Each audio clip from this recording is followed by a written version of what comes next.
Kinumpirma ng Russia ang patuloy na pag-atake nito sa Ukraine military unit sa Kursk region habang sinasabi naman ng Kyiv na nilalabanan nito ang mga pambobomba ng Moscow. Narito po si Anjo Milano para sa karagdagang detalye. Ayon sa Russian Defense Ministry, patuloy ang special military operation ng armed forces nito. Ayon sa ahensya, matapos ang 30 oras na truce noong Lunes, ipinagpatuloy ng units ng North Military Group nito ang pag-atake sa Ukrainian military units sa Kursk region. Isang sasakyang militar at piyesang kanyon ng Ukraine ang nawasak. Dagdag pa ng ahensya, pinabagsak ng air defense nito ang higit sa 100 Ukrainian drones noong Lunes sa Kursk at Belgorod regions ng Russia.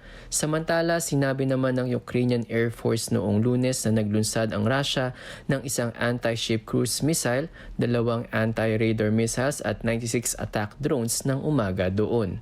At pagsapit ng bandang alas 9, pinabagsakan niya ng Ukraine ng 42 drones sa eastern, northern at central regions ng Russia. Kapwa inaakusahan ng Russia at Ukraine ang isa't isa ng paglabag sa ngay paso ng truce. Anjo Milano para sa Mata ng Agila International, trusted, connected, on point.